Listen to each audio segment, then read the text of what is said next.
اللہ نے حضرت نوح علیہ السلام کو ان کی مشرک قوم کی طرف مبعوث کیا، مگر مسلسل کفر کی وجہ سے اللہ نے حضرت نوح علیہ السلام کو کشتی بنانے کا حکم دیا، اور پھر ایک عظیم طوفان سے پوری دنیا کے کفار ہلاک کر دیے گئے،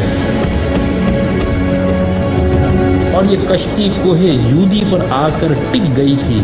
یہ کشتی آج کہاں ہے اور اس کی اصل حقیقت کیا ہے؟ آئیں آج ہم آپ کو دکھاتے ہیں۔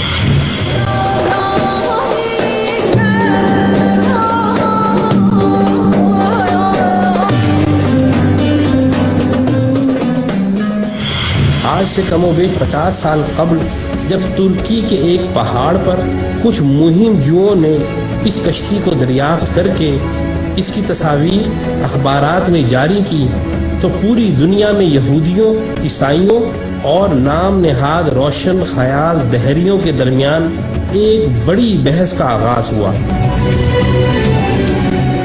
کشتی کا انکار کرنے والوں نے بعض بہت ہی اہم اعتراضات اٹھائے، جس کا تسلی بخش جواب دینے میں یہودی اور عیسائی ناکام رہے، لیکن قرآن میں ان اعتراضات کا تسلی بخش جواب موجود ہے۔ انکار کرنے والے دہریوں نے پہلا اعتراض یہ اٹھایا کہ بغیر کسی ٹیکنالوجی کے 6000 سال قبل ایسی عظیم الشان کشتی بنانا ناممکن ہے جو مہینوں تباہ ہوئے بغیر سمندر میں اتنا وزن لے کر سفر کر سکے۔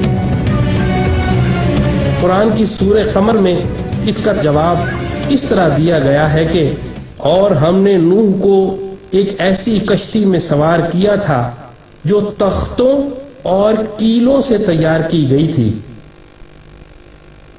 حالیہ تحقیقات کے بعد اس کشتی سے دھاتی کیلوں اور تختوں کے آثار ملے۔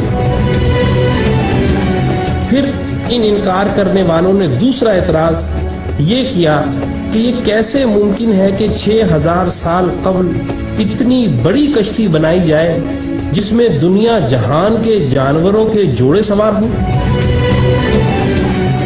لیکن قرآن نے سورہ ہود میں یوں بیان کیا، اور جب ہمارا حکم آ پہنچا تو تنور ابل پڑا، تو ہم نے کہا کہ ہر قسم کے جانوروں کا ایک ایک جوڑا کشتی میں سوار کر لو۔ اب حالیہ تحقیقات سے قرآن کے اس انکشاف کی بھی تصدیق ہو گئی ہے کہ کشتی نوح کوئی معمولی کشتی نہ تھی، وہ 3 منزلہ تھی جن میں جانور ترتیب وار سوار تھے، اور اتنی بڑی تھی کہ اس میں 522 ریل کے ڈبے سوار کیے جا سکتے ہیں۔ اس میں کم و بیش 25,000 جانوروں کی جگہ موجود ہے۔ پھر ان دہریوں نے تیسرا اعتراض یہ اٹھایا کہ اتنے عظیم الشان طوفان میں اتنی عظیم الجثہ کشتی بغیر لنگروں کی مدد کے تیر ہی نہیں سکتی، لیکن اللہ اس اعتراض سے واقف تھا، اسی لیے اس نے سورہ ہود میں فرمایا، اور نوح نے کہا کہ کشتی میں سوار ہو جاؤ، اللہ ہی کے نام سے اس کا چلنا ہے اور اسی کے نام سے اس کا لنگر انداز ہونا ہے۔